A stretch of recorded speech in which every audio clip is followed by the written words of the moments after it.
ঢাকা দক্ষিণ সিটি আয়োজিত ডেঙ্গু প্রতিরোধে সচেতনতার র্যালি কথা বলছেন ডিএসসিসি প্রশাসক আব্দুস সালাম। সরাসরি যুক্ত হচ্ছে সেখানে। ঢাকা দক্ষিণ সিটি আয়োজিত ডেঙ্গু প্রতিরোধে সচেতনতা র্যালিতে কথা বলছেন স্বাস্থ্য পরিবার কল্যাণ মন্ত্রী সর্দার মোহাম্মদ শাফকাত হোসেন। সরাসরি চলে যাচ্ছি সেখানে। একটু জনগণকে সচেতন করার লক্ষ্যে এই জিনিসগুলি যা আমি বলেছি, যা প্রশাসনিক কর্মকর্তা আমাদের প্রশাসক বলেছেন, যা আমাদের সচিব মহোদয় বলেছেন, বাড়ির ভিতরের আঙ্গিনা, বাড়ির ভিতরের ছাদ, বাগান ছাদ, বাড়ির ভিতরের ড্রেন, বাড়ির ভিতরের ল্যাট্রিন, এগুলি সব পরিষ্কার রাখতে হবে। যেইগুলি মশাকে জন্ম, এই যে বললেন আমাদের প্রশাসক সাহেব, কত 60%? কয়টা ওয়ার্ডে? 75টা ওয়ার্ড। কয়টাতে পাইছেন? 28টা ওয়ার্ডে সিরিয়াস। 28টা ওয়ার্ডে সিরিয়াসলি ডেঙ্গুর লার্ভা পাওয়া গেছে। বলেন এইগুলি যখন ফ্লাইং হয়ে যাবে, অ্যাডাল্ট মশা হয়ে যাবে, তো দূর হয়ে কামড়াবে আমাদেরকে, কত হাতে থাপড়াবো বলেন। কাজে প্রস্তুতি নেওয়া হয়েছে, আমাদের নির্দেশ দেওয়া হয়েছে। মাননীয় প্রধানমন্ত্রী আমাদেরকে নিয়ে বসেছেন। মাননীয় প্রধানমন্ত্রী আরো 2 মাস আগে থেকেই আমাদের বলতেছেন যে 2 মাস পরে ডেঙ্গু আসবে, এখন থেকেই প্রস্তুতি নিতে হবে।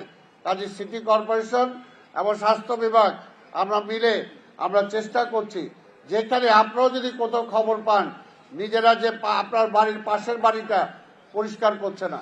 নগদ নিয়ে এলো হার না মানা হার অফার। সর্বনিম্ন 10,000 টাকা রেমিটেন্স নগদে পাঠালে থাকছে স্বর্ণের হার জেতার সুযোগ। দেখেন আজকে কোথায় কি অবস্থায় আছি। একটা বাড়িতে মহিলা পড়ে মরে আছে, পচে যাচ্ছে, পাশের বাড়ির কেউ কোনো খবর রাখে না, এমনকি তার সন্তানও খবর রাখে না। এটা তো শুভ লক্ষণ হতে পারে না। এটাও কি দায়িত্ব সরকারের? এটা তো নিশ্চয়ই পরিবারের দায়িত্ব, এটা তো নিশ্চয়ই সামাজিকভাবে সে এলাকার দায়িত্ব। আজকে এই ধানমন্ডির লেকের ব্যাপারে আমরা নতুন পরিকল্পনা গ্রহণ করেছি। এই ধানমন্ডি লেকটাকে সুন্দরভাবে, কারণ এটা আমাদের দক্ষিণ একটা ফুসফুসের মতো, এটা এখানে মুক্ত পরিবেশে নিঃশ্বাস নেওয়ার মতো একটা জায়গা, কিন্তু আজকে এটাকে বারবার বলার পরেও এটাকে কমার্শিয়াল মতো আপনারা বানিয়ে ফেলছেন। আমি বলতেছি যে এখানে মেলা উইদাউট পারমিশন, সিটি কর্পোরেশন জানে না এখানে ইজারাদারকে কতটুকু ইজারা দেওয়া হয়েছে, এখানে তাকে কে পারমিশন দিল এখানে এইভাবে মেলা করার। কাজে এইগুলোতে আপনার ধানমন্ডি সোসাইটি এখানে আছেন, আপনাদেরকে বলছি আপনাদেরকে কর্তৃত্ব নিতে হবে।